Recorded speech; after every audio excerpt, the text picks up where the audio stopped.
का अंधेरा विलय हो गया, मिथ्या भ्रम का अंधेरा विलय हो गया, ज्ञान सम्यक मेरा हो गया, ज्ञान सम्यक मेरा हो गया।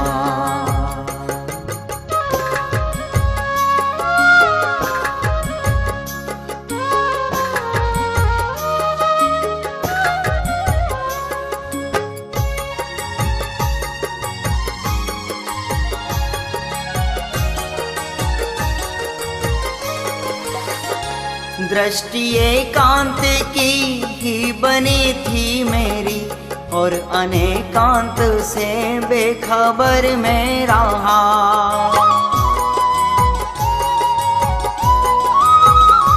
दृष्टि एकांत की ही बनी थी मेरी, और अनेकांत से बेखबर में रहा, बेखबर में रहा।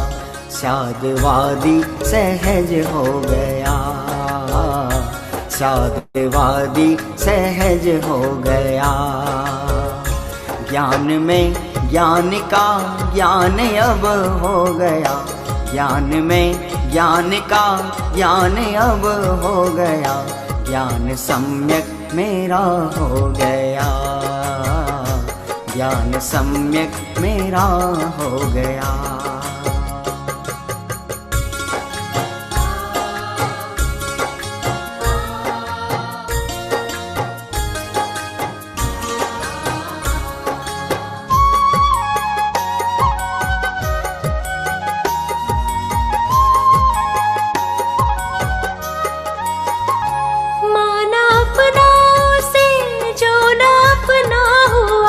जो था अपना उसी से पराया रहा।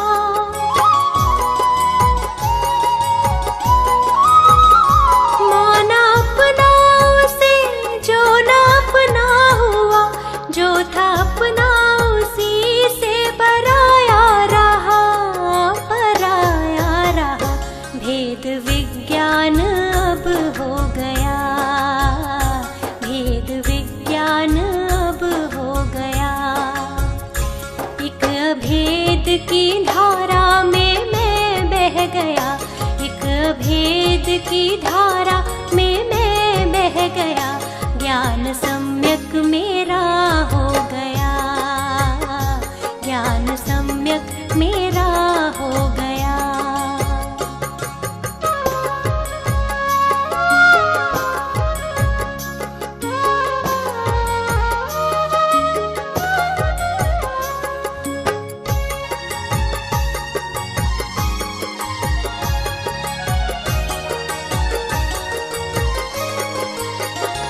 वीतरागी प्रभु वीतरागी गुरु, मोक्ष की मानो तैयारी हो गई शुरू।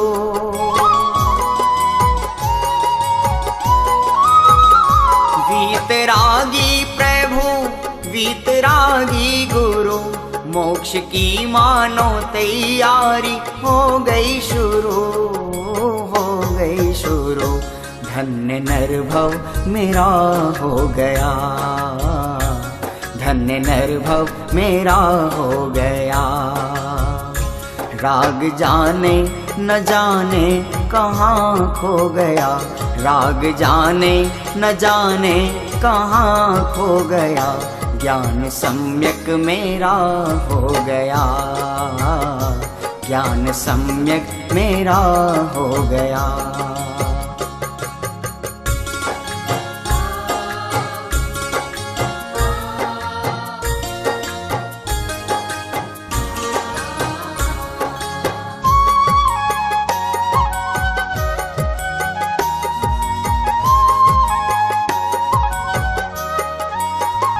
दृष्टि में आत्मा भक्ति परमात्मा, ऐसी आराधना हो सिद्धात्मा।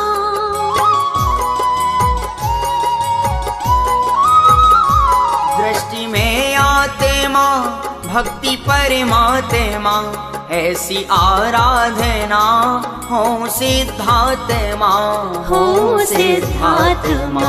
मार्ग ऐसा मुझे मिल गया, मार्ग ऐसा मुझे मिल गया।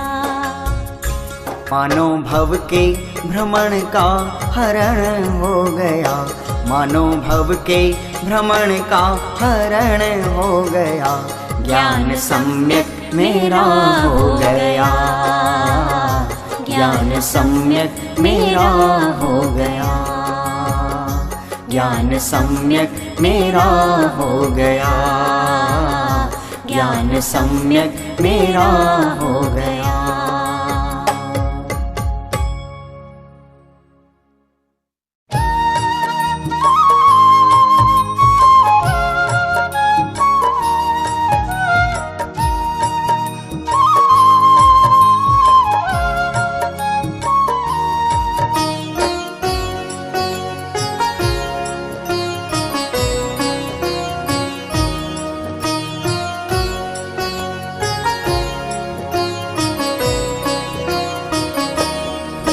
जब मुनिवर आते हैं वैराग्य जगाते हैं, जब मुनिवर आते हैं वैराग्य जगाते हैं। पर द्रव्यों पर भावों से हमको वो भिन्न बताते हैं, पर भावों से हमको वो भिन्न बताते हैं।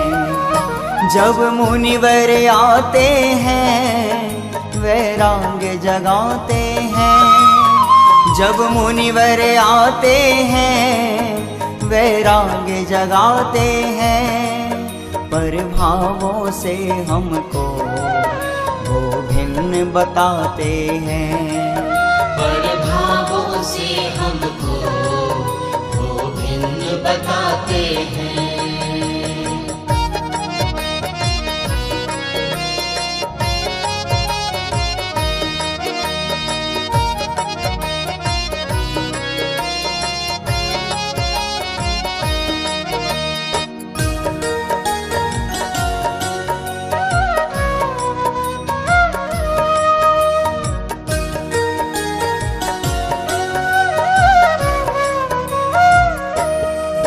मुनिराज रहें वन में, नहीं राग करें तन में।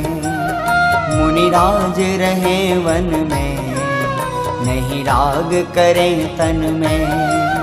12 भावना रहे बस जिनके चिंतन में, 12 भावना रहे बस जिनके चिंतन में। सिद्धों जैसा बनने का मार्ग बताते हैं, सिद्धों जैसा बनने का मार्ग बताते हैं। पर द्रव्यों पर भावों से हमको वो भिन्न बताते हैं, पर भावों से हमको वो भिन्न बताते हैं।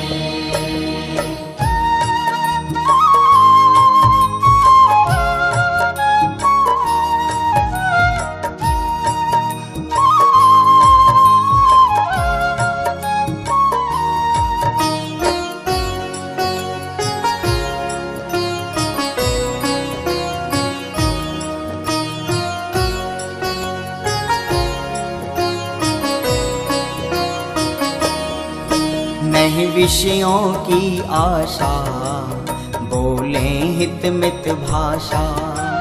नहीं विषयों की आशा, बोलें हित मित भाषा। परिग्रह से दूर रहें, नहीं रखते अभिलाषा।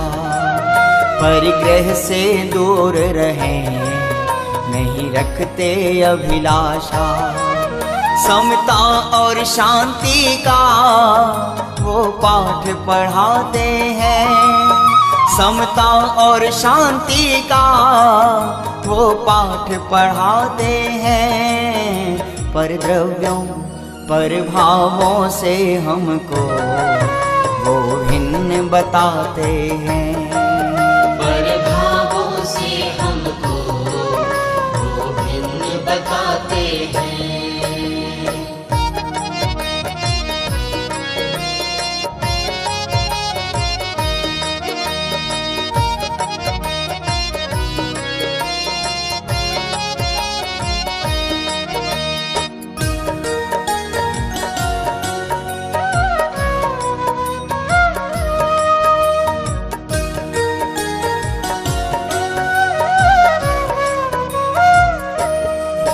हरि मित्र महल मसा निंदक या के स्तुतिवान। हरि मित्र महल मसा निंदक या के स्तुतिवान। कोई अर्घ उतारनवा कोई अस से करे प्रहार। कोई अर्घ उतारनवा कोई अस से करे प्रहार। प्रत्येक स्थिति में समभाव बढ़ाते हैं। प्रत्येक स्थिति में समभाव बढ़ाते हैं। पर द्रव्यों पर भावों से हमको वो भिन्न बताते हैं। पर भावों से हमको वो भिन्न बताते हैं।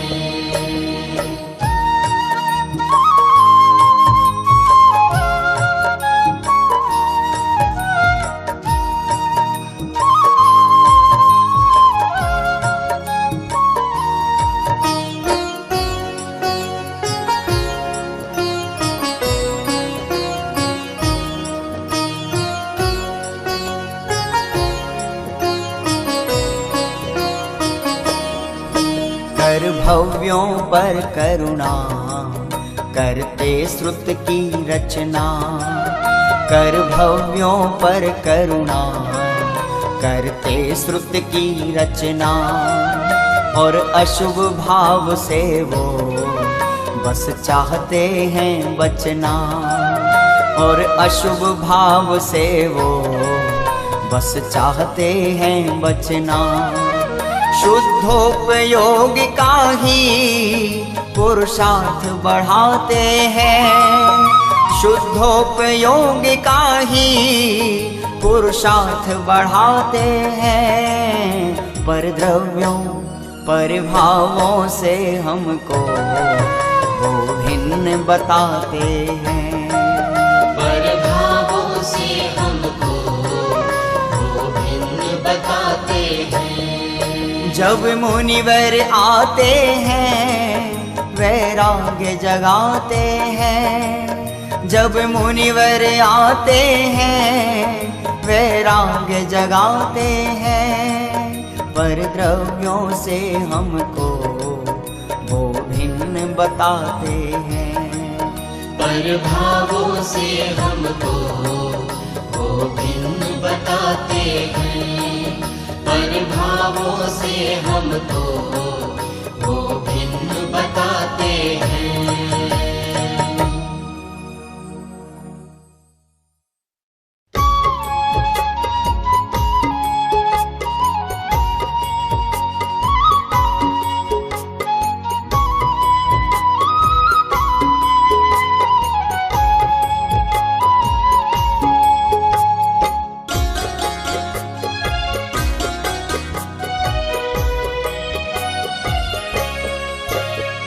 स्वर्ग से सुंदर अनुपम है ये जिनवर का दरबार। स्वर्ग से सुंदर अनुपम है ये जिनवर का दरबार। श्रद्धा से जो ध्यावे निश्चित हो जाता भव पार। यही श्रद्धान हमारा, नमन हो तुम्हें हमारा। यही श्रद्धान हमारा, नमन हो तुम्हें हमारा।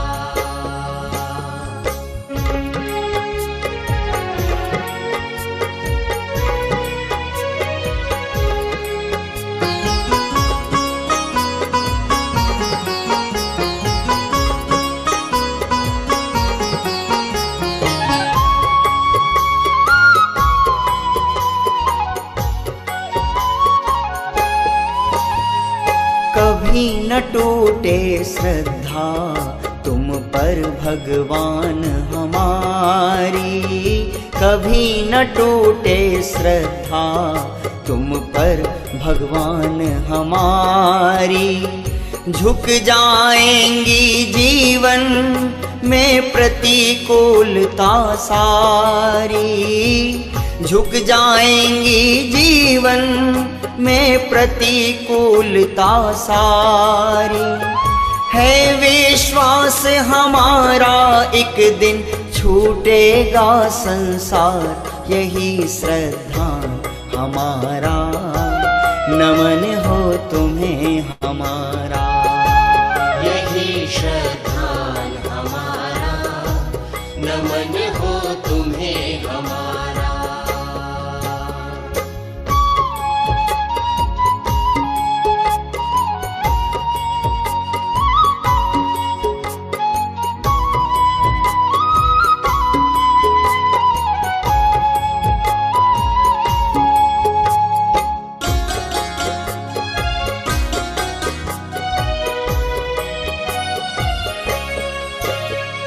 निर्वांछक है भगवन ये आराधना हमारी, निर्वांछक है भगवन ये आराधना हमारी। होवे दशा हमारी बस जैसी हुई तुम्हारी, होवे दशा हमारी बस जैसी हुई तुम्हारी। रत्न त्रय का मार्ग चलेंगे पाए मुक्ति द्वार, यही श्रद्धान हमारा, नमन हो तुम्हें हमारा। यही श्रद्धान हमारा, नमन हो तुम्हें हमारा।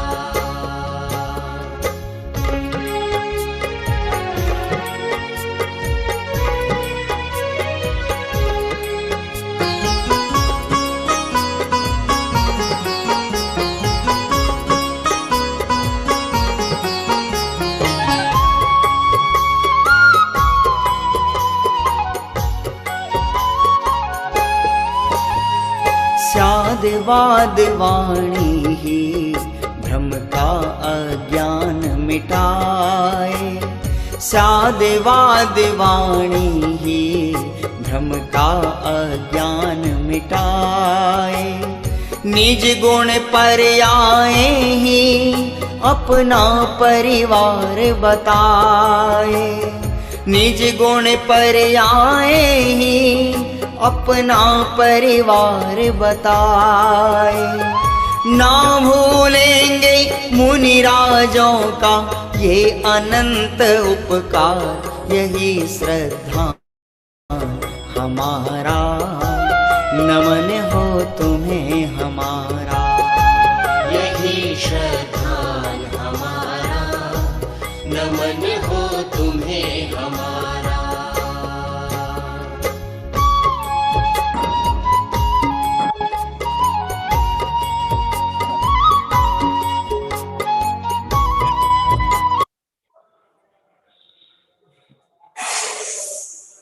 नमो अरहंताय,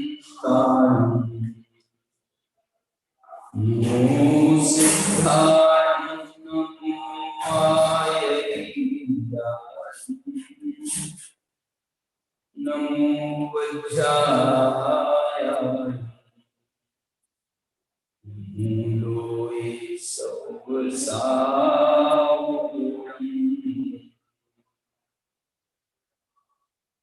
ईश सुरासुर मणिसिंधवन्दितं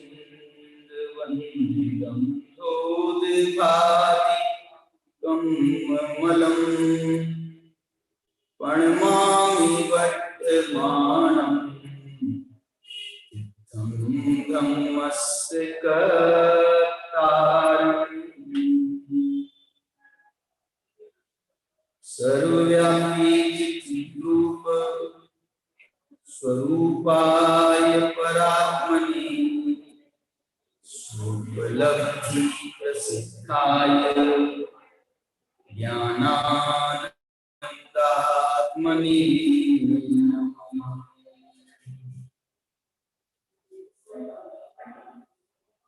रोचन सार में मोक्षमान प्रज्ञापन अधिकारी की अंतिम दो गाथाएं 243 और 244 उसकी चर्चा हमें करना है।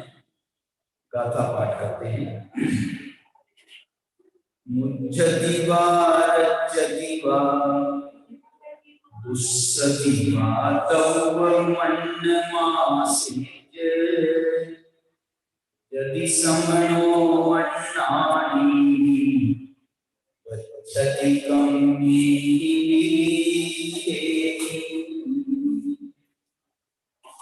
अट्ठेषु जोनं छति नहि रज्जति नेव दोषमुपयाति समनो जति सोनियतं खवेति कम्माणि विहानि। इसका हरिगीत जो डॉक्टर साहब का है वो पढ़ रहे हैं। अज्ञानी पर द्रव्याश्रयी हो मुग्ध राग द्वेष में जो श्रमण वही बांधता है विविध विधि की करनी सब मोहित न हो जो लोक में राग द्वेष नहीं करे नियम से श्रमण निश्चय करें विध विध कर्म सब। ये जो है मोक्ष मार्ग प्रज्ञापन की अंतिम गाथाएं हैं। इन्हें उपसंहार की गाथाएं भी कहा जाता है। जो 13 गाथाओं में उधर 11-12 गाथाओं में जो चर्चा हुई है उसका अंतिम निष्कर्ष यहाँ पर प्रस्तुत कर रहे हैं।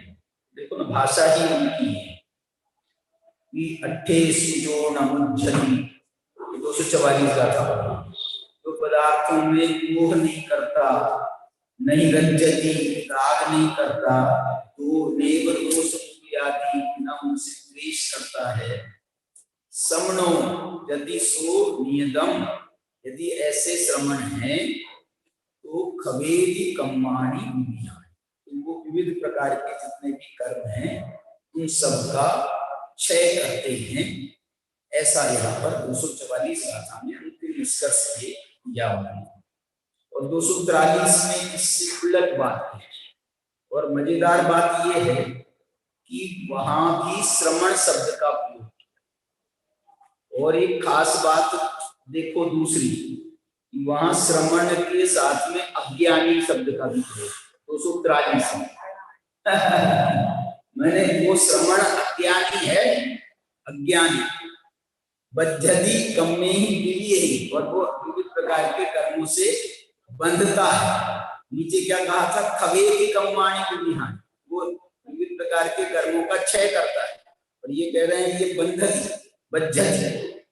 और क्या कौन सा श्रमण अज्ञानी है, बोले मुज्जति वा रज्जति वा दुस्सति वा मन्नमासी, वो जो है वो अन्य द्रव्यों का आश्रय लेकर के मोहित होता है, रागी होता है, दूषित द्वेषी होता है। तो वो जो है उसको हम क्या कहें। अब श्रवण धर्म तो अंगीकार कर लिया है, बाहर में श्रवण तो बन गए, लेकिन ऐसे काम कर रहे हैं तो उनको हम क्या कहें, ज्ञानी कहें कि अज्ञानी कहें। और उनको क्या कहें, वो कर्मों से छूट जाएंगे। अरे मुनि बन करके मोक्ष होता है, मुनि बने बिना मोक्ष नहीं होता, मुनि बने ऐसे काम करोगे तो मुनि बन करके ऐसे काम करोगे तो क्या मोक्ष हो जाएगा, बल्कि तुम कर्मों से बंधोगे, ऐसा कह रहे। अज्ञानी भी कह रहे और कर्मों से बंधोगे। हमारे यहाँ तो देखो एक बात ये है जैन धर्म में, इसमें जो है ना कौन सा काम सही और कौन सा काम गलत, उसका निर्णय कैसे होता है बताओ। राग द्वेष उत्पन्न हो, ये भाव से हो गया, और आगे बढ़ करके कह देते जिससे कर्म बने। सीधी बात। अब राग द्वेष का भी हम बोल रहे हैं शुभ राग तो अच्छा है, शुभ राग तो अच्छा है, तो हमको तो ये बता दो शुभ राग से कर्म बन रहा है क्या नहीं बन रहा? नहीं बन रहा हो तो बहुत बढ़िया, और बन रहा हो तो बिल्कुल हम कुछ नहीं कह सकते। मैंने इसका निर्णय वो कर्मों के बंध से और कर्मों के बंध से। ऐसा नहीं कहा कि जिससे पाप कर्मों का बंध हो वो तो बुरे हैं, जिससे पुण्य कर्मों का बंध हो। मैंने ये इनको कह देते ना, जो 88 जोना मुज्जली न रज्जती 244 में ऐसा कह देते, खबे की कम्मानी पूरी हानि कहने की क्या जरूरत है, कह देते वो पुण्य कर्मों का बंध करता है। मैंने उसको ऐसा कह देते कि उसको पुण्य कर्मों का बंध करता है, वो स्वर्ग की प्राप्ति करता है, वो सर्वार सिद्धि में जाता है, या जो भी उसको अच्छा चक्रवर्ती आदि पद उसको प्राप्त होते हैं, मतलब ऐसा कह देते। अरे यही व्याख्या वो व्याख्या है जिस व्याख्या के आधार पर गुरुदेव श्री के व्याख्यानों में तो अपन ने खूब सुना है, यहाँ पर भी समय सार आदि में और बहुत जगह यहाँ पुण्य पाप की एकता बताई जा रही है। पुण्य पाप अधिकार जो है समय सार का, वो ये बताने के लिए है कि पुण्य पाप अलग अलग नहीं है, एक ही है। ये बताने के लिए है पुण्य पाप अधिकार। देखो ऐसा प्रश्न पूछा, ये समय सार किसके लिए लिखा गया है? तो लोग तो कहते हैं मुनियों के लिए लिखा, लेकिन समय सार को यदि हम उसकी खोज करें, उसमें डुबकी लगा करके देखें, तो समय सार अप्रतिबुद्धों को समझाने के लिए लिखा है। अप्रतिबुद्ध किसे कहते हैं? माने जिसकी अज्ञानी मान्यताएं हैं, मिथ्या मान्यताएं हैं, तो उसको समझाने के लिए। तो मैं ये कहना चाह रहा हूँ, ये सब अधिकारों में आचार्य देव ने वो मिथ्या मान्यताओं को उसको जो है ना खोजा कि ये देखो इस संबंध में ये मिथ्या मान्यता चलती है, इस संबंध में ये मिथ्या मान्यता चलती है। ये जीव अधिकार में उन्होंने कहा कि ये देखो परद्रव्यों के साथ में एकत्व ममत्व की मिथ्या मान्यता चलती है, इसलिए इसका खंडन करूंगा। कर्ता कर्म अधिकार में उन्होंने कहा कि ये जीव के संबंध में जो है हमारा कर्तृत्व भोक्तृत्व की मान्यता चलती है, इसलिए इसका खंडन करो। पुण्य पाप के संबंध में उन्होंने जो है ना इसके कर्तृत्व भोक्तृत्व एकत्व ममत्व की बात नहीं करी। उन्होंने क्या बात करी? ये पुण्य पाप के संबंध में मिथ्या मान्यता क्या चलती है बताओ? पुण्य अलग है, पाप अलग है। पुण्य उपादेय है, पाप ही।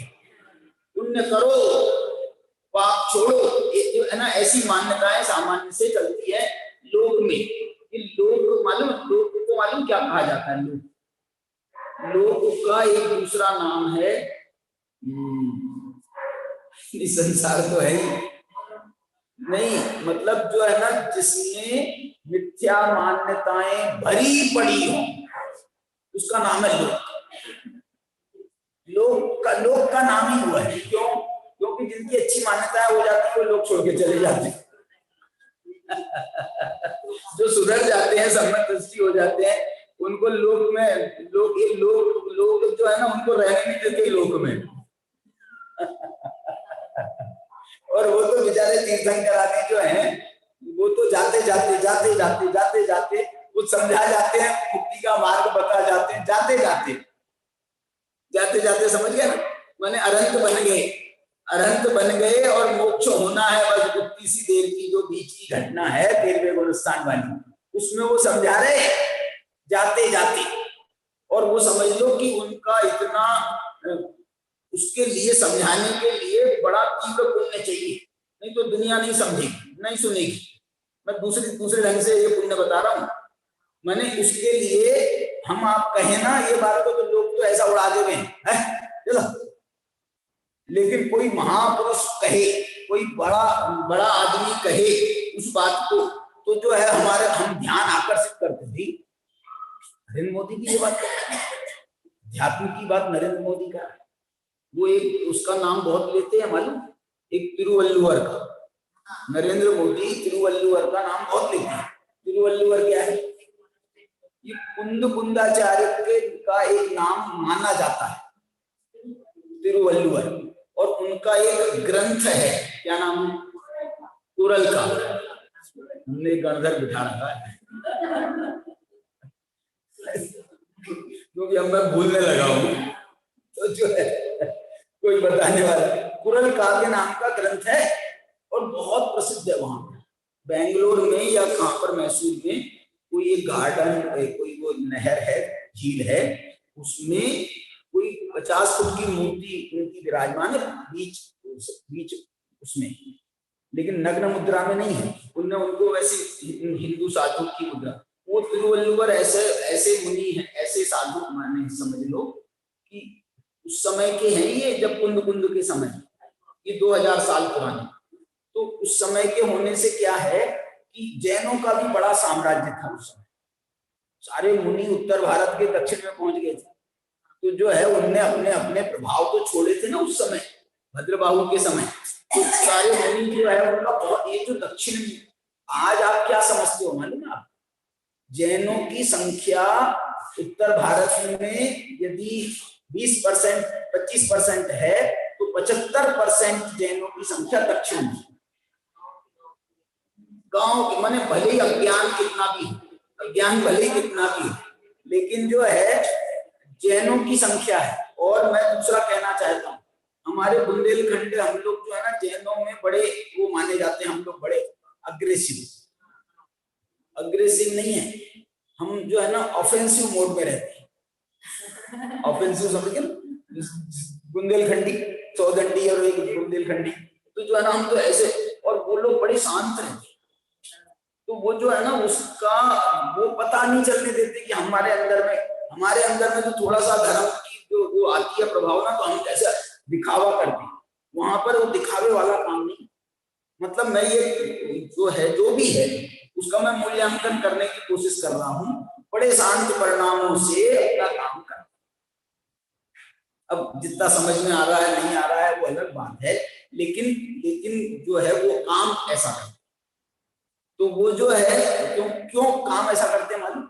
इसलिए करते हैं कि वो जो 2000 साल की जो परंपरा रही है ना, मुनियों का जब साम्राज्य रहा है वहां पर, आज भी मुनियों की जो संख्या है ना, उसमें दक्षिण के मुनि ज्यादा हैं उत्तर के मुनियों की तुलना में। दक्षिण के मुनि माने दक्षिण से मुनि बनकर के भले यहाँ आ गए, उत्तर में आ गए हो, लेकिन वो जो है ना बेसिकली जन्म जात जो है वो दक्षिण के हैं। और आज तो फिर भी विद्यासागर जी के प्रभाव से कुछ उत्तर भारत के भी बहुत सारे लोग बन गए, नहीं तो पहले तो आज से समझ लो शांति सागर महाराज के समय का इतिहास देखें तो दक्षिण के मुनिराज, क्योंकि वो जो जहाँ रहता है वहां पर वो वहां की संस्कृति में प्रभाव होता है। तो विद्यासागर जी बुंदेलखंड छोड़ नहीं गए, तो जो बुंदेलखंड में उनका प्रभाव ऐसा जाता है, तो उसमें कोई बात नहीं, स्वाभाविक है। तो यहाँ पर मैं आपको ये कह रहा हूँ, वो तिरुवल्लुवर ऐसे साधु हुए कि जिनको जैन माने, अजैन माने, हिंदू माने, बौद्ध माने, सब उन पर अपना अधिकार बताते हैं। ये तो हमारे साथ है, ये तो हमारे हैं। उसमें अध्यात्म कम है, लेकिन उसमें नीति बहुत है। नीति का ग्रंथ है कुरल का। लोक में क्या नीति होनी चाहिए, इस नीति से हमें वर्तन करना चाहिए, उस नीति का ग्रंथ होने के कारण उसमें मतलब ऐसे संकेत नहीं है कि बिल्कुल जैसे हम कहें कि प्योर जैनों का समझ में आए, ऐसा उसमें संकेत नहीं। ऐसे संकेत तो समय सार में भी बहुत कम। अध्यात्म ग्रंथों में वो अध्यात्म ग्रंथ जो है ना, ये ऐसे बंद करके नहीं चलते। अध्यात्म ग्रंथ नहीं चलते, अध्यात्म नहीं चलता। अध्यात्म जो है ये जैनों के लिए गलतफहमी मत रखना कि ये जैनों के लिए है, बपौती है, जैनों की बपौती है, ये बिल्कुल नहीं है। ये तो जीव मात्र की बात करता है। अध्यात्म भी जीव मात्र की बात करता है, और धर्म भी। मैं तो कह रहा हूं अध्यात्म छोड़ो, तुम्हारा करणानी योग, प्रथमानी योग, चरणानी योग भी कहता हूं। क्यों कह रहा हूं चरणानी योग? कहता है कि जो पाले वो जैन।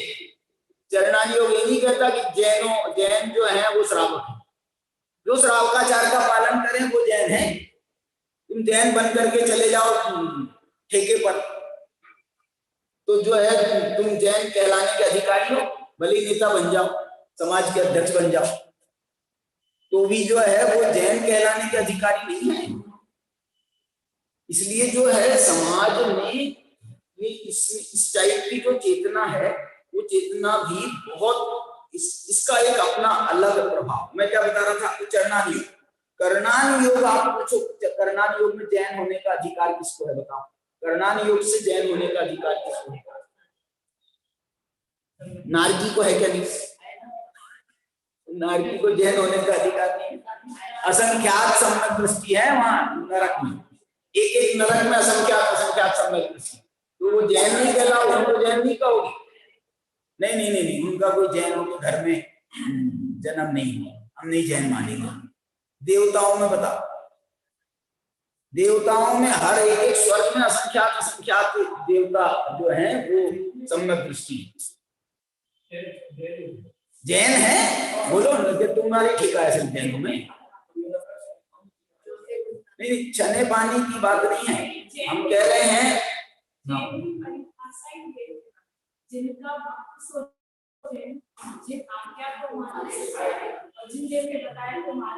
मैंने जैन का मतलब कहीं दिखाओ तो बता दो ना, तुम जैनों के घर में पैदा हुए हो वो जैन है, कहीं एक आध जगह तो बता दो।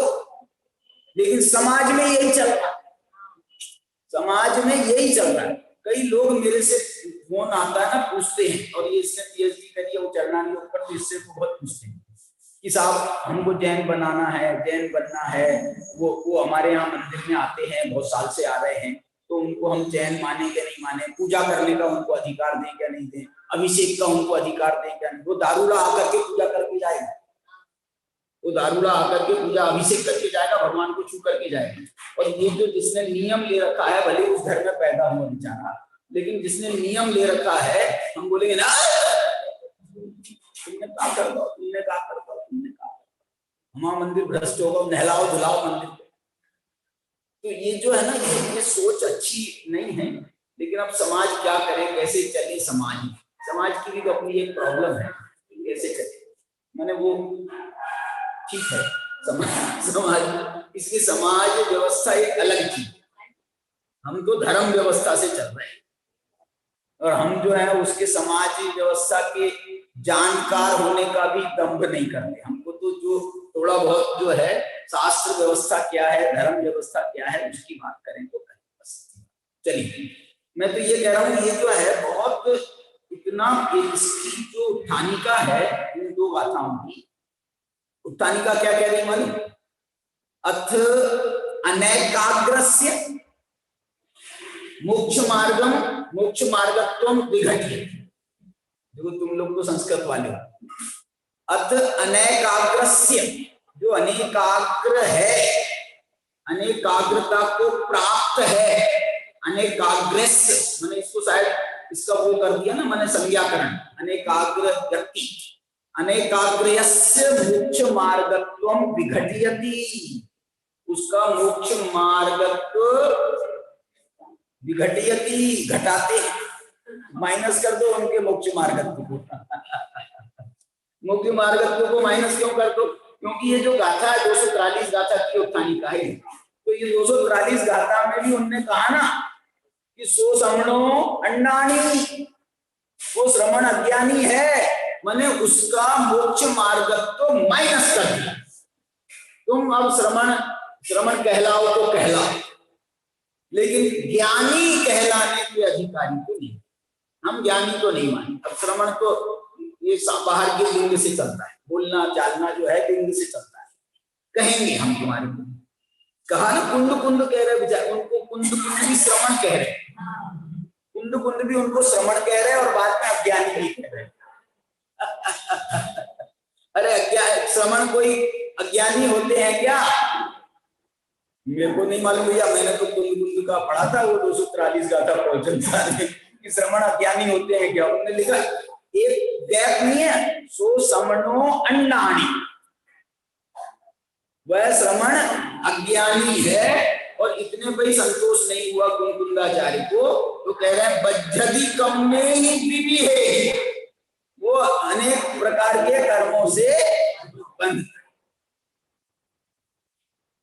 कारण क्या है? इनको अज्ञानी क्यों घोषित कर दिया तुमने? अज्ञानी क्यों घोषित कर दिया तुमने? मुह्यति वा रज्जति वा दुस्सति वा दव्यमन्यमासेच्य। तुम मोही होते हो, तुम रागी होते हो, तुम द्वेषी होते हो। सामान्य जनता, सामान्य लोग जैसे मोही होता है, हमने परिवार वालों को देखा है तो उनको, परिवार वालों को अपने परिवार के प्रति बहुत मोह होता है, बहुत मोह होता है। तो ये जो जैसा हमने मोह देखा ऐसा तुम मोही जैसे तुम व्यवहार कर रहे हो। हमने लोग में जैसे रागी लोगों को देखा, उनको बहुत राग होता है, उनको अपनी चीजों से राग होता है, उनको अपनी वस्तुओं से राग होता है, उनको अपने परिवार से राग होता है, उनको अपने मंदिर से राग होता है उनको। तो जो है ऐसे रागियों को देखा, और तुम भी वैसी तुम भी राग कर रहे। चलो, मोही और रागी में हमको उतना जो है ना वो समझ में नहीं आता। द्वेष, मोह में तो मोह होता है, उसको वो भी एक प्रकार का जो है ना राग ही है। मोह, मोह कह रहे, मोह, मोह वैसे बहुत खराब चीज है। मोह जो है ना वो द्वेष से ज्यादा खतरनाक है, लेकिन उसकी प्रकृति जो है वो प्रकृति ऐसी है उसकी कि उससे जीव जो है ना उससे मोहित रहता है, उससे बंधा रहता है। मोह, मोह नाम इसका है ना इसलिए है कि उससे ये जो है ना ये छोड़ना नहीं चाहता। आदमी से आप ये कहो कि भैया तू पाप छोड़ दे तो तुरंत तैयार हो जाएगा, थोड़ा सा समझाना पड़ेगा तैयार। लेकिन उससे कहो कि मिथ्यात्व तो छोड़ दे, वो जो है वो लड़ेगा आपसे। क्यों छोड़ दे, क्या पाप है इसमें, क्या गलत है? हम देवी देवताओं को मानते हैं तो क्या गलत है? हम वहां जा रहे हैं तो क्या गलत है? हम ये कर रहे हैं तो क्या, ये तो कहीं मिथ्यात्व की बात है। हम शरीर को अपना मान रहे हैं तो इसमें क्या गलत है? क्या गलत है? इसकी सेवा शुश्रूषा कर रहे हैं तो क्या गलत है? ये जो है ना इस मोह जो है, मोह में सबसे बड़ा माइनस पॉइंट ये है कि द्वेष को तो कोई भी बुरा कहता, द्वेष, लेकिन ये मोह को यदि आप बुरा कहोगे तो लड़ने को आता है। और वो जो है वो ये इसमें क्या गलत है, इसमें क्या गलत है? और मालूम है आपको, इस चक्कर में बहुत सारे लोग तो जो है ना वो मोह को गलत बोलना या मिथ्यात्व को बड़ा पाप कहना उन्हें ड्रॉप कर दिया, क्योंकि बोले यार इसको समझाना बहुत कठिन है यार। पाप को समझाना सरल है, क्रोध मत करो ये समझाना सरल है, द्वेष मत करो ये समझाना सरल है, अब मिथ्यात्व मत करो ये समझाना बड़ा कठिन है। अब जब हम समझाने में हमको कठिनाई महसूस हो रही है तो हमने फिर बोलना भी छोड़ दिया। ये मैं एक्चुअल परिस्थिति बता रहा हूं आपको। विज्ञान ये जो छोड़ क्यों दिया मिथ्यात्व के बारे में कहना, क्योंकि वो मिथ्यात्व को समझाना हमारे को संकट में आ जाता है बहुत। हमने सरलता का मार्ग अपना लिया कि भैया तुम तो पाप के त्याग का उपदेश, सदाचार का उपदेश, इसका उपदेश दो, ये इसका उपदेश दो, ये उपदेश दो, सरल मार्ग अपनाते हैं। ये द्रव्यानियों क्यों कठिन लगता है हम आपको, लोग को भी जैनियों को, उनको कठिन, मैं क्या कह रहा हूं, ये कठिन लगता है इसीलिए तो उन्होंने कहा कि ये समय सार जनता के लिए नहीं है, मुनियों के लिए बता दिया। ये क्यों बताया? क्योंकि उनको खुद कठिन लगता है, उनको खुद कठिन लगता है तो वो कह रहे कि यार फिर जब हमको नहीं समझ में आ रहा तो पब्लिक क्या समझेगी, लोग क्या समझेंगे हैं? नहीं, प्रथमान योग सुनाओ अथवा ज्यादा से ज्यादा ये नीति के उपदेश, नीति के या चरणान योग का उपदेश ज्यादा है, श्रावकाचार का उपदेश दो, मुनियों के आचार का उपदेश दो, मुनि बनो, संग बढ़ाओ। संग बढ़ाना है ना, नहीं तो संग कैसे बढ़ेगा? मतलब वो जो है वो सरल रास्ता लगता है, वो बहुत सरल लगता है।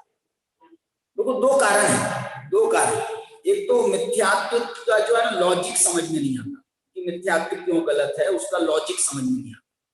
दूसरा लॉजिक बताऊं, दूसरी बात यह है कि अपनी आत्मा अच्छी नहीं लगती, अपनी आत्मा अच्छी नहीं लगती, आत्मा की बात अच्छी नहीं लगती है, तो उनको जो है इसलिए ये काम करने में उनका कोई रस नहीं, उनको रस ही नहीं। तुम कह रहे हो मिथ्यात्व का त्याग करो, और ये जो है ना उनको रस ही शरीर का है, शरीर का रस है, नाम का रस है, बाकी यश का रस है। तो वो जो है वो कैसे मिलता है मेरे को बताओ। ये देखो ये अध्यात्म का उपदेश देते हैं ना, तो 4 लोग होते हैं सुनने वाले, और आप अभी बदल दो अपनी शैली, आप चरणानुयोग का उपदेश देने लगो, कहानियां सुनाने लगो, ये करने लगो, सरलता के मार्ग पर चले जाओ, तो जो है कितने तुमको चाहिए श्रोता ले लो। वो मतलब वो जो है, तो ये जो है ना ये रास्ते पर चला जाता है, पता नहीं क्यों चला जाता। ये इसका एक रस होता है ना इसका, यार हम ये सुनाते हैं तो सुनते तो है नहीं लोग। तो तुमको ऐसा करना था कि लोग इसको सुने। मैं एक बात आपको बताता हूँ, पहले भी कभी बताई है मैंने आपको। एक वीर सागर जी महाराज थे सोलापुर में, मुनि थे। मैंने तो उनके सामने परीक्षण पर्व किया, जब अपना पंच कल्याणक था उसके पहले वाला परीक्षण मैंने वहीं किया था सोलापुर में, 91 का। 92 में अपना पंच कल्याणक था, तो 91 का परीक्षण पर्व मैंने सोलापुर में किया। 3-4 दिन पहले मैं आ भी गया था, यहाँ पर कुछ मीटिंग थी विशेष, तो इसलिए बीच में आ गया था। तो क्या हुआ, वो उनके पास में बहुत बैठा, बड़े आध्यात्मिक थे, समय सार की जयसेनाचार्य की टीका उन्होंने बड़े बहुत अच्छा काम किया, अध्यात्म के बड़े प्रेमी थे। न्याय ग्रंथों का अध्यात्मीकरण किया, न्याय ग्रंथ है हमारा न्याय दीपिका, उन्होंने लिखा है अध्यात्म न्याय दीपिका, उनने न्याय दीपिका की अध्यात्म टीका लिखी, आध्यात्मिक टीका लिखी उन्होंने न्याय ग्रंथों।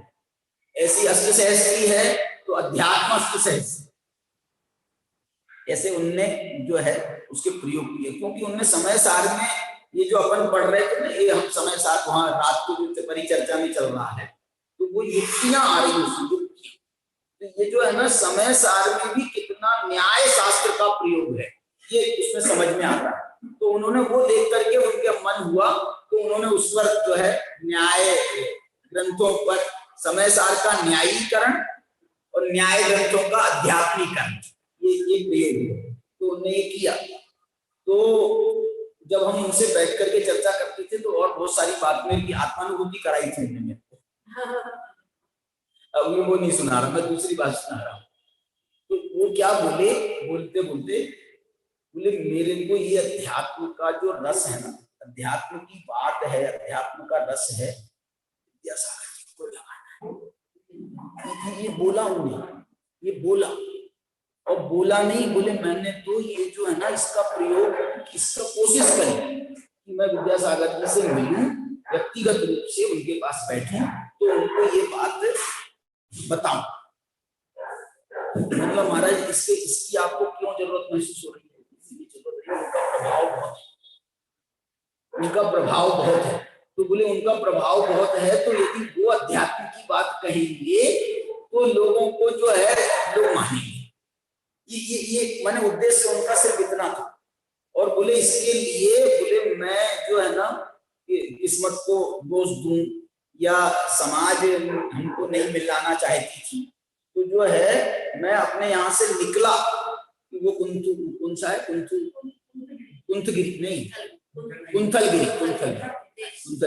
तो अभी बनी, कुंथलगिरी थी पुरानी, तो कुंथलगिरी, तो वो कुंथलगिरी में शायद महाराज। तो बोले मैं यहाँ से निकला, और पास ही है, वहां से बहुत दूर नहीं है, 50-100 किलोमीटर होगा जो भी होगा। तो वहां से वो बोले हम वहां से मैं निकला, और कहाँ रास्ते पर हम पहुंचे तो क्या बोले संकट आया, कोई प्रॉब्लम आया, किसी ने कोई क्या कुछ हो गया, तो बोले वहां से उनका गमन हो गया या गमन करा दिया, क्या हुआ भगवान जाने। तो बोले ऐसा जो है ना योगा योग ऐसा बना कि हम मिल गए। मैं उस बात की मेरे को बताना है, उनकी जो टीस थी मन में, उनके मन में जो भाव था, वो भाव जो है, और उनको ये लगता था कि तुम्हारे समझाने से नहीं समझे। क्यों? तुम तो आओ जाओगे तो हाथ जोड़ करके बैठे, महाराज जी आप बताओ, तुम बताओगे क्या? तुम्हारी नहीं सुनेंगे। लेकिन हम तो थोड़ा सा उनकी बराबरी के हो गए ना, साधारण, तो जो है बराबरी के हो गए, तो हम थोड़ा सा बात कर सकते। कोशिश करें। ऐसे है रास्ता भटक जाता है जीव, रास्ता भटक जाता है। चलिए, तो क्या बता रहे हम यहाँ पर, ये जो गाथा है, मेरे को इस गाथा में सबसे बड़ी खास बहुत अच्छाई वाली बात ये लगती है, अंत में कह रहे हैं बिल्कुल उपसंहार में, मोक्ष मार्ग माने क्या और मोक्ष मार्ग नहीं माने क्या। मोक्ष मार्ग है तो ऐसी कौन सी चीज है जहां पर मोक्ष मार्ग, और मोक्ष मार्ग नहीं है तो ऐसी कौन सी चीज है कि जहां पर जिसके कारण से मोक्ष मार्ग नहीं। बताओ, बोलो रमेश जी। बहुत दिन से चर्चा चल रही है, बोले तुम ज्यादा लंबा देते हो ना, इसलिए तो हमको पर्टिकुलर बात पता ख्याल नहीं रहती है, तुम असली बात क्या बता रहे थे। अभी मैंने पढ़ करके सुनाई तुम्हारे को। एकाग्रता का नाम मोक्ष मार्ग है और अनेकाग्रता का नाम माइनस मोक्ष मार्ग है, माने वो मोक्ष मार्ग नहीं है, वो संसार मार्ग। अनेकाग्रता का नाम संसार मार्ग और एकाग्रता का नाम मोक्ष। अब इस एकाग्रता को आपको और जहां जहां मिले हम सबको स्वीकार करें, जहां जहां मिले हमको मंजूर है। बोले साहब ये एकाग्रता तो विशेष रूप से श्रवणों में मिलेगी, आप श्रवणों में मिलेगी, हाँ तो ठीक है, तो इसका अपर नाम एक और रख देते, मोक्ष मार्ग नाम रखो अथवा एकाग्रता रखो, एक और नाम रख देते हैं इसका श्रामण्य। श्रामण्य क्यों कह रहे हैं? क्योंकि सब श्रवणों का हम ठेका नहीं ले सकते। तो सब श्रवण मोक्ष मार्गी हो जाएंगे, तो हम सब श्रवणों का ठेका नहीं ले सकते, तो फिर किसका ठेका ले, किसको कहोगे? बोले यदि श्रवण में श्रामण्य है, हम जैनों का ठेका नहीं ले सकते, हम जैनों का ठेका नहीं ले सकते। जिनमें जैनत्व है, माने जैनत्व के संस्कार हैं, तो उसको तो हम कह सकते हैं मोक्ष होगा तो जैनों को ही, मोक्ष होगा तो जैनों को ही होगा, मोक्ष होगा तो जैनों को ही। क्यों? क्योंकि जिसमें जैनत्व होगा हम उसको जैन कहें। ऐसे ही ये जैनत्व और जैन वाली बात यहाँ श्रवण और श्रामण्य कि जिसमें श्रामण्य होगा वो है मोक्ष मार्ग। श्रामण्य होगा तो, श्रवण की बात नहीं कर रहे, श्रामण्य, इसलिए उन्होंने श्रामण्य अपर नामा, ऐसा अपर नाम शब्द का प्रयोग किया। अपर नामा एकाग्रता, अपर नाम मोक्ष मार्ग। ये एकाग्रता क्या चीज, एकाग्रता क्या चीज? बहुत बातें करी अपन ने। एकाग्रता के और बहुत सारे नाम हैं। एक नाम उसका है अनुभूति। एकाग्रता का एक नाम जो इनका दिया हुआ है आत्मज्ञान, आत्मज्ञान। एकाग्रता का एक नाम अगली गाथा में आने वाला 245, वो नाम है शुद्धोपयोगी। शुद्धोपयोग, शुद्धोपयोगी है श्रवण, शुभोपयोगी भी श्रवण। ये जो गाथा है ये इसके बाद वाली अगली गाथा है 245, उसमें ये गाथा में यह है शुद्धोपयुक्ता श्रवणा, वो श्रामण्य। और जो है हम श्रवण तुम श्रवण किसे कहते हो? तो बोले शुद्धोपयुक्ता श्रवणा, शुद्धोपयोगी है श्रवण। नहीं वो, लेकिन वो छठे गुण स्थान में तो शुभोपयोगी भी रहते हैं ना, तो मान लो चलो ठीक है, शुभोपयोगी माने ये ऐसे माना है, ऐसे माने उसके साथ में हो, उस सातवें गुण स्थान साथ में हो तो छठा गुण स्थान भी मान्य। शुद्धोपयोग साथ में हो तो शुभोपयोगी अवस्था में भी हमको वो मुनि मान्य है। लेकिन तुम कहो कि शुद्धोपयोगी तो है नहीं, चलो अभी शुभोपयोगी तो से तो स्वीकार कर लो। ये एकाग्रता का नाम। और एकाग्रता का नाम जो बहुत सुंदर, जो इसकी टीका लिखी है अमृत चंद्राचार्य ने, अभी उन्होंने 242 में उन्होंने कहा था मालूम क्या कहा था 242 में? सम्यक दर्शन ज्ञान चारित्र बताया था। सम्यक दर्शन उन्होंने बताया कि ज्ञेय ज्ञात्री तत्व तथा प्रतीति लक्षणों सम्यक दर्शन, सम्यक दर्शन पर्याय। ज्ञेय ज्ञात्री तत्व तथानुभूति लक्षणों सम्यक ज्ञान पर्याय, और ज्ञेय ज्ञात्री तत्व क्रियांतर निवृत्ति लक्षणों, वो वृत्ति निवृत्ति है और वृत्ति है जो सब है उसमें, तो वो जो है उस लक्षण वाला सम्यक चारित्र पर्याय। सुनना, इसको उन्होंने सम्यक दर्शन ज्ञान चारित्र बताया 242 में। ये 243 में इसमें भी उन्होंने विभाजन कर दिया। ये वास्तव में तथा प्रतीति शब्द जो उसमें है ना, तथा प्रतीति का बहुत गहरा भाव है। तथा प्रतीति का मतलब है जैसा है वैसा। सम्यक दर्शन के लक्षण बताओ। सम्यक दर्शन के देव शास्त्र गुरु का श्रद्धान, और तुम्हारा तत्वार्थ का श्रद्धान, और बताओ स्वपर का श्रद्धान। इस स्वपर का श्रद्धान शब्द जो है ना, ये कंफ्यूजिंग है। कंफ्यूजिंग क्यों बोल रहे हो? कंफ्यूजिंग क्यों बोल रहे हो? मैंने स्व का भी श्रद्धान करें, पर का भी श्रद्धान करें, पर का भी श्रद्धान, पर का भी श्रद्धान करना, पर का भी श्रद्धान करना। इसलिए जो है इसके लिए सबसे बढ़िया शब्द है स्वपर भेद विज्ञान। इसलिए मैं तो इसका स्वपर श्रद्धान का नाम रखना चाहता हूं, स्वपर भेद श्रद्धान। मैंने वो जैसा विज्ञान है तो स्वपर का भेद श्रद्धान माने स्व स्व है और पर पर है। ये मेरा नहीं है, ये मैं नहीं हूं, ऐसा श्रद्धान। उसका पर रूप श्रद्धान, पर का पर रूप श्रद्धान, स्व का स्वरूप श्रद्धान, इसका नाम है स्वपर श्रद्धान। उसमें उस शॉर्टकट है। स्वपर श्रद्धान जो ऐसा बोलना ये शॉर्टकट है, लेकिन स्वपर श्रद्धान का जो स्व और पर कहा ना, उनको ये लगा कि ये स्व पर में समझ जाएगा। क्या समझ जाएगा? स्व पर बोलने से ही समझ जाएगा कि स्व, अपनी आत्मा को स्व नाम दिया जा रहा और दूसरों को पर कहा जा रहा है। ये पर कहने से समझ जाएगा कि ये श्रद्धान के योग्य नहीं है, ये श्रद्धान के योग्य नहीं है, ये स्वीकार करने योग्य नहीं है, ये अपना मानने योग्य नहीं है। पर है ना, उनको लगा कि भाई ये बोलना जरूरी नहीं है। देखो ऐसा बोला समय सार में, ये जो शरीर है ना, शरीर, इसको आप पड़ोसी मानो। शरीर को क्या मानो? पड़ोसी मानो। तो हमको तो पड़ोसियों से बहुत प्यार है, हमारा तो बहुत अच्छे संबंध है पड़ोसियों से। तो हमने तो जो है ना, उन्होंने कहा, तुमने कहा ना पड़ोसी मानो, तो हमने कहा अच्छा ये राग बढ़ाने के लिए कह रहे हो। अरे यार तुम बिल्कुल ही पागल हो। पड़ोसी का मतलब, हमको आचार्य को तो लगा पड़ोसी कहेंगे ना, तो पड़ोसी से किनको प्यार होता है, पड़ोसी से किनके अच्छे संबंध होते हैं, पड़ोसी से।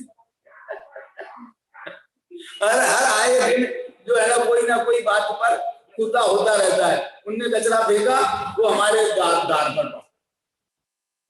कचरा तो ठीक है, कभी कभी तो वो कुत्ता घुमाते रहते हैं, पड़ोसी कुत्ता घुमाता है और सारा जो है ना कराएगा हमारे दरवाजे पर। अब तुम बताओ, अब हम क्या करें? नहीं लड़ेंगे। कहने का मतलब मेरा ये है कि ये जो पड़ोसी कहने से आचार्य को तो लगा था ये मान समझ जाएंगे कि पड़ोसी ये राग करने लायक नहीं है, लेकिन जब नहीं समझ में आया तो आचार्य को, इनको जैसे इन्होंने स्वपर श्रद्धान कहा तो उनको लगा था ये समझ जाएगा। जब नहीं समझ में आया तो कुंदाचार्य को संवर अधिकार में उनको विशेष रूप से स्व पर भेद विज्ञान का शब्द का प्रयोग किया कि इनसे भेद ज्ञान करो। पर है, स्व नहीं है, ये मेरी चीज नहीं है, मेरी चीज नहीं है तो इसका चिंता मुझे नहीं करना। पूरी दुनिया की ठेकेदारी ले रखी क्या हमने? जो हमारे हम जो मेरा स्व है और व्यवहार में जो हमारे स्व हैं, ज्यादा से ज्यादा यदि आपको खींचना है ना लिमिट को, तो वो जो हमारे स्व हैं बस वहां तक ही तो रखो, ज्यादा इतना व्यवहार क्यों बढ़ाते हो? कभी कभी ऐसे बहुत सारे लोगों की पत्रिकाएं आ जाती है शादी ब्याह की, बोले जा रहे हो तो क्या बोलते हैं? अरे यार कहाँ व्यवहार बढ़ाएंगे? हमारे भैया तो जो है ना, मैंने एक जब कभी शादी हुई ना, निक्की की शादी हुई, गुड़िया की हुई, तो मैंने एक दिन को 100 मैंने अपने लोगों की लिस्ट दे दी। तो ये क्या बोले,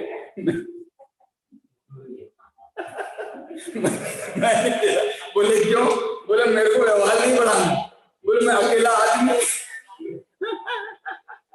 और धंधे बहुत पाल रखे, तो जो है मैं कहाँ जाऊंगा, उनको मैं बुलाऊंगा और कदाचित हमने पत्रिका डाल दी, भाई आ गए, तो अब क्या होगा? अब हमको भी जाना पड़ेगा कि नहीं? इसलिए हमको व्यवहार नहीं बढ़ाना।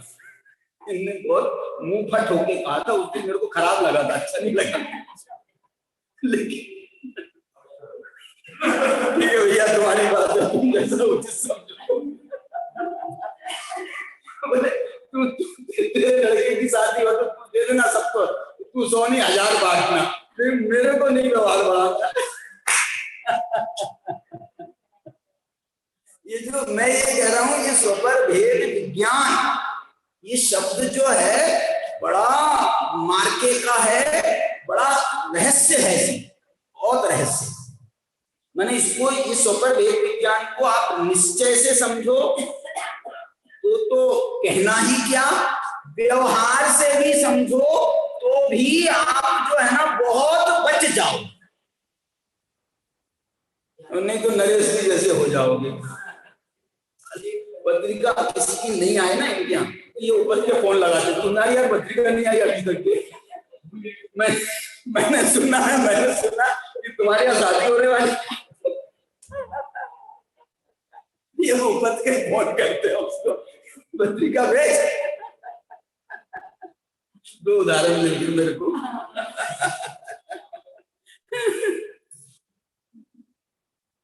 बहाने ढूंढते रहते, क्या पता घर से परेशान है, क्या है।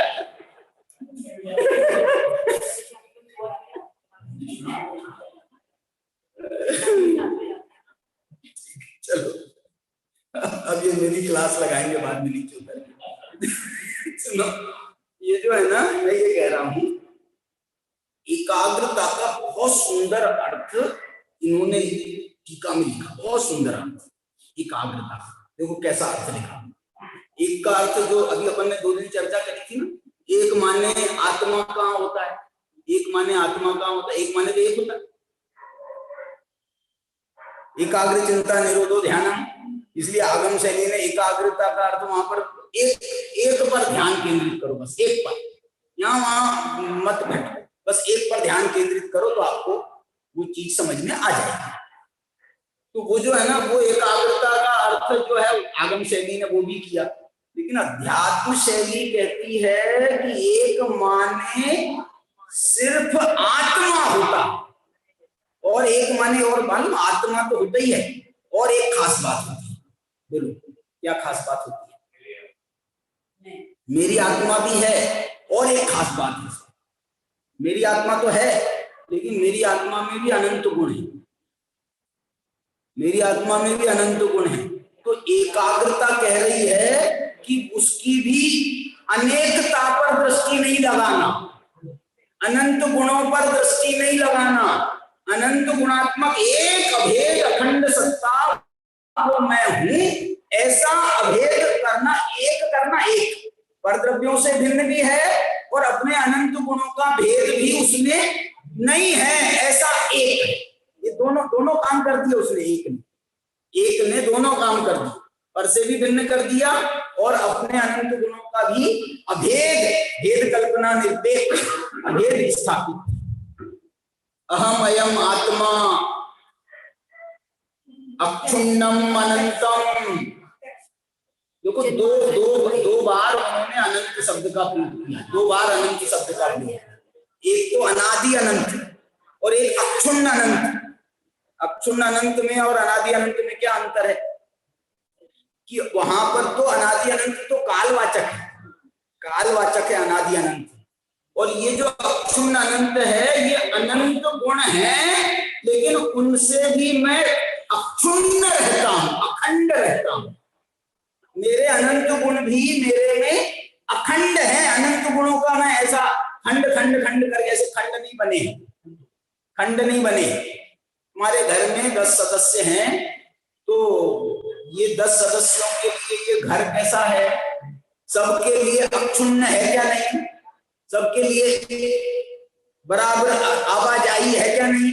ऐसा तो नहीं भैया तुम्हारा ये कमरा तुम्हारा, ये कमरा तुम्हारा है, तो अब ये कमरा तुम्हारा, अब मेरे को बाहर जाना है तो क्या करूंगा, तो यहाँ से निकलना पड़ेगा कि नहीं। तो ये जो है ये कॉमन प्लेस। अरे वो कमरा भी जो है ऐसा सर्वथा भिन्न नहीं है। मौका आ जाए, कभी कुछ हो जाए तो वो कमरे में भी हम चले जाते हैं, हमारे कमरे में वो आ जाते हैं, कोई बात नहीं है। हमारा घर एक ही घर है। पड़ोसी जैसे नहीं आ सकता है ऐसे हम तुम्हारे कमरे में नहीं आ सकते, ऐसा नहीं है। भाई का है ना, तो कोई बात नहीं। तो ये जो है ये अनंत गुण जो है, ये अनंत गुण हमारा परिवार है, लेकिन ये कह रहे हैं इस अनंत गुण की भी तुम एकता पर ध्यान दो, अनेकता पर ध्यान मत। कौन छोटा कौन बड़ा, कौन ये कौन वो कौन ये, इस एकता जो परिवार की एकता है वो मजबूती है उसमें। तो ये जो है एकता का विशेष बात है। अब ये कौन रह रहे हैं, ये एकता कैसी है, बहुत प्यारा लिख रहे हैं, मैं उसको पढ़ के सुनाता हूँ आपको। ये पहले जो नास्ति वाली गाथा 243 और 244 अस्थि वाली गाथा, अनेकाग्रता में मोक्ष मार्ग नहीं है और एकाग्रता में मोक्ष मार्ग है, ये 244 है। तो दोनों गाथा की टीका इतनी हूबहू है जितनी हूबहू गाथा। गाथा में भी दोनों गाथाओं में मुज्जदी, रज्जदी, उस्सदी ऐसे शब्दों के प्रयोग किए। उसमें कह दिया न मुज्जदी, उसमें कह दिया मुज्जदी, बस एक रूपता है जैसी। ऐसी टीका में भी बिल्कुल इतनी एक रूपता है, मैं आपको बता नहीं सकता। देखो ये लिख रहे यो ही न खलु ज्ञानात्मानम आत्मानम एकम अग्रम भावयति। क्या लिख रहे, एक माने क्या, ज्ञानात्मानम आत्मानम एकम अग्रम भावयति। किसको किसको, देखो इसको उल्टा पढ़ो, भावयति भावना करता है। किसकी भावना करता है, एकम भावयति। कैसे नहीं, अग्रम भावयति खास है। अग्रम माने क्या, अग्रम का मतलब है एकाग्र, अग्रम का मतलब है शुद्धोपयोग, जो एक को शुद्धोपयोग से भाव्य। एकम अग्रम भाव्य माने अग्रम का अर्थ तो जो है ना, ध्यान भी अर्थ आप करो बहुत अच्छा है, और उपयोग अर्थ भी बहुत अच्छा है। उपयोग अर्थ, उपयोग माने आप उसमें उपयोग लगाओ, इसी का नाम ध्यान है। उपयोग में जो है ना, इस उपयोग का एक अर्थ एकाग्रता अर्थ में होता है। उपयोग, उपयोग को हम ज्ञान से समझते हैं, उपयोग को हम दर्शन से समझते हैं, लेकिन उपयोग को चारित्र से भी समझना चाहिए और उपयोग को श्रद्धांत से भी समझना चाहिए। उपयोग जो है ये बहुत थोड़ी अलग चीज है। उपयोग आत्मा का लक्षण है, ऐसा लक्षण है जिसमें पूरे अनंत गुण भरे पड़े हैं, और मुख्य ज्ञान दर्शन है, इसलिए ज्ञान दर्शन से उसकी बात की जाती है। लेकिन यहाँ तो जो है ना, ज्ञान करना में कुछ नहीं होगा, मालूम आप, अकेले ज्ञान से न सम्यक दर्शन होता है, न सम्यक ज्ञान होता है, न सम्यक चारित्र, न सम्यक दर्शन होता है, न अनुभूति होती है, और न चारित्र होता। काय से, फिर काय से होता है, ध्यान से, आत्मज्ञान से भी नहीं होता। आत्मज्ञान माने कोई एक समय का तुम ज्ञान करो, एक समय का ज्ञान करो, उसको ज्ञान कहा जाता है। लेकिन आप जब एकाग्रता करते हो तो मिनिमम अंतर्मुहूर्त, मिनिमम असंख्यात समय वो उसमें एक के अग्र होता है, मिनिमम। और वो जब एक के अग्र होता है तब उसकी ध्यान संज्ञा होती है, तब उसकी ध्यान संज्ञा होती है। तो इसमें जो है ना उपयोग जब आप लगाते हो ना किसी चीज में, सामान्य से उपयोग जब लगता है ना, उपयोग में जब कोई वस्तुएं आती हैं हमारे ज्ञान में आती है, उपयोग में आती है, तो वो बहुत देर नहीं लगती। लेकिन जब हम किसी चीज में विशेष रूप से उपयोग लगाते हैं, आप दुकान में गए साड़ी खरीदने गई, तो भारत स्टोर में आपने ऐसा देखा, क्या समझ में आया? वैरायटी आ गई समझ में? अभी नहीं आई, अभी वैसे अभी नहीं आई, उतनी नहीं आई। वो जो है ना, वो दुकानदार समझ जाता है, वो जो सेल्समैन होता है ना, वो समझ जाता है कि ये ऐसे ऐसे देख रही हैं, इन्हें कुछ समझ में नहीं आ रहा हो। बोले बहन जी आपको क्या चाहिए? आप अब मैं हूं ना, आप बताओ, मैं आपका प्रॉब्लम सॉल्व। बोले भैया हमको एक साड़ी चाहिए, दुकान ही साड़ी की है, कैसी साड़ी चाहिए तुम जा तो बताओ, कोई विशेष बनारसी चाहिए हो या वो चाहिए हो, चाहे वो मेरे को मालूम नहीं, तो जो है वो चाहिए हो तो वो बताओ, अथवा आप ये बताओ नहीं हमको तो कोई भी चलेगी।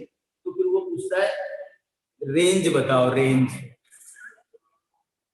तो वो तुम बोलो साहब हमको तो जो है 500 रुपए तक की बताओ, 500। इससे मैंने 100 नहीं बोले, 100 की भी मिलती है क्या? मिल जाती है, कटी फटी तो मिलेगी, कुछ नहीं। क्या बात है, क्या है? ये गूगल पे सर्च कर रहे हैं क्या?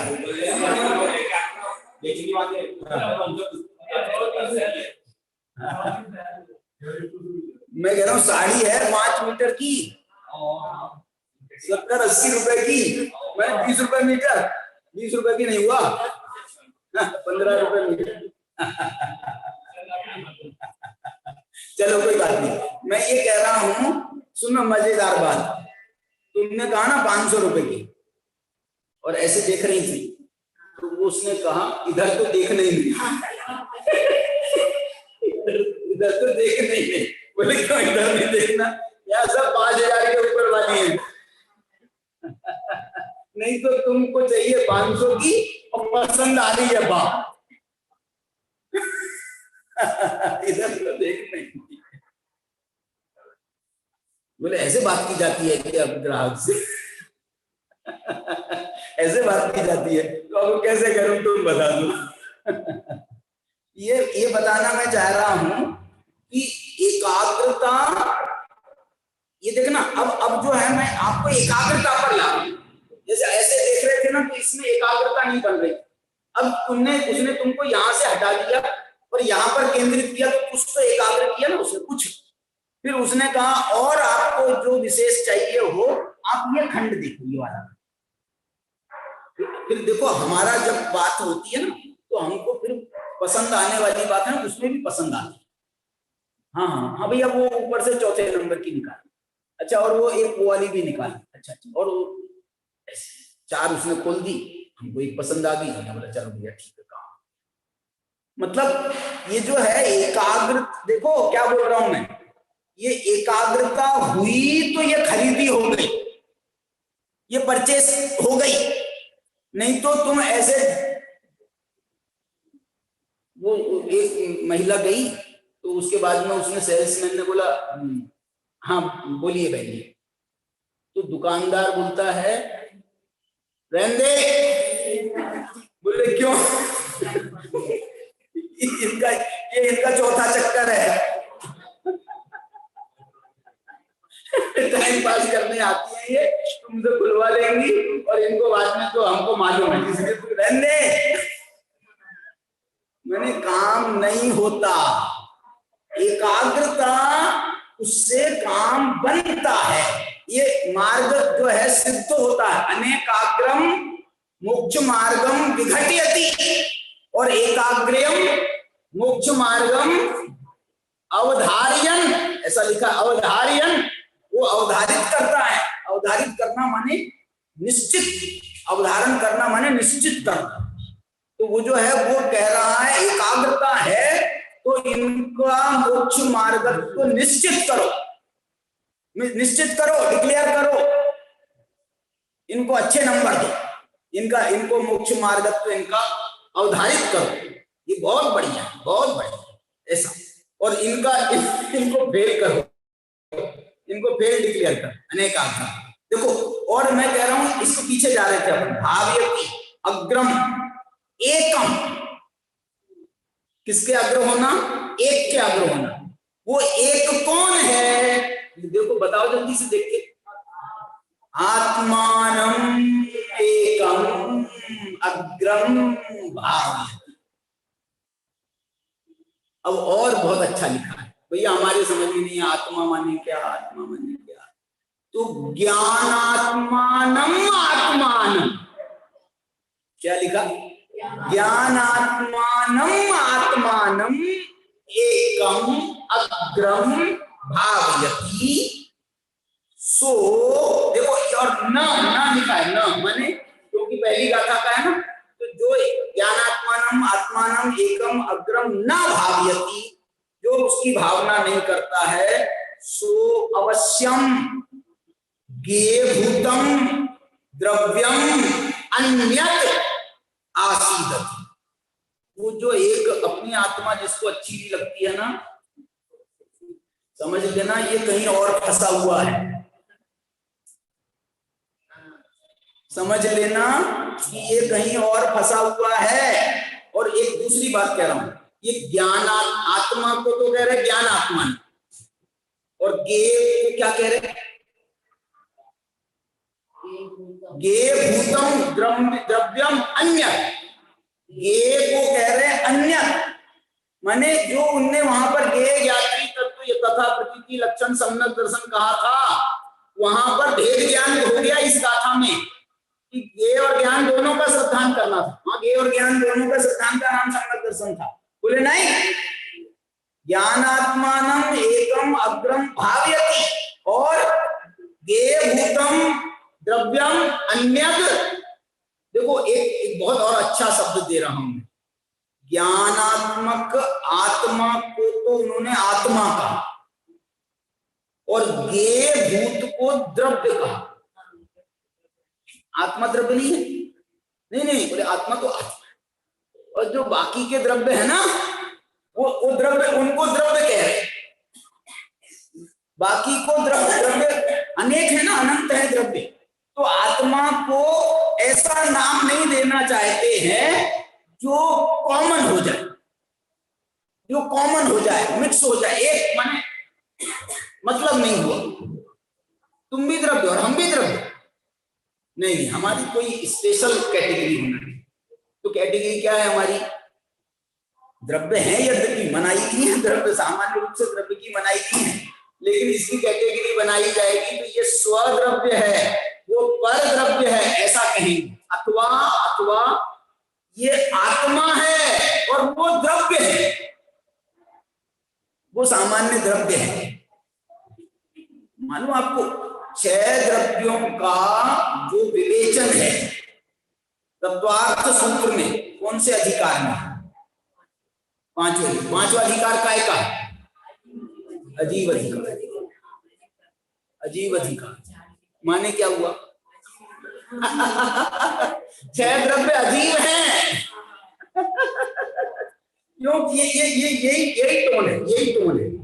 उनको द्रव्य में डाला, अजीव में डाला, और मैं तो जो हूं, मैं तो आत्मा हूं। कैसा आत्मा हूं? ज्ञानात्मानम आत्मानम एकम अग्रम भावयति सुवश्यम ये भूतम द्रव्यम अन्यद आसीदति।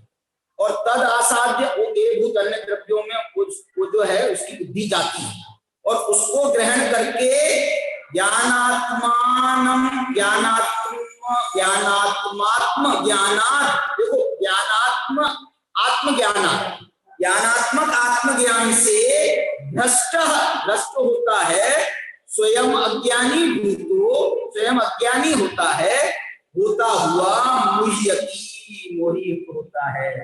रज्जति द्वेष्टि वा, और तथा भूतश्च बध्यते न तु विमुच्यते।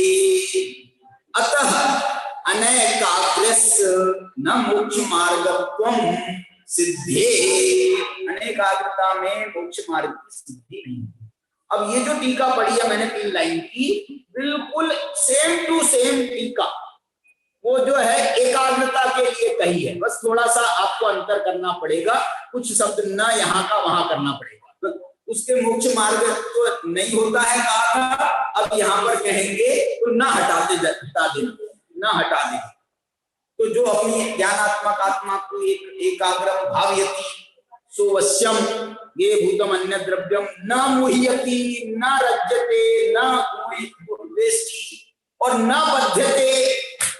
ये देखो, यस्तु ज्ञानात्मानम आत्मानम एकम अग्रम भावयति स न गे भूतम द्रव्यम अन्यत् आसीदति तद अनासाद्य च ज्ञानात्म आत्मज्ञानात् अभ्रष्ट, जो ज्ञानात्मक आत्मज्ञान से भ्रष्ट नहीं होता हुआ स्वयं ज्ञानी भूतः तिष्ठन् न मुह्यति न रज्यति न द्वेष्टि तथा भूतः सन् मुच्यते, ऐसा होता हुआ वो छूटता ही है, न तो बंधता नहीं है। अतएव एकाग्रस्य मोक्ष मार्गत्वं सिद्धि। इस प्रकार से ये बहुत सुंदर चर्चा इसमें करी है। इसमें जैसेनाचार्य का एक बहुत सुंदर मंतव्य भी है। जैसेनाचार्य की टीका में तो दादा ने इस पे यहाँ पर लिखा भी है, तो इसके आधार पर मैं आपको कल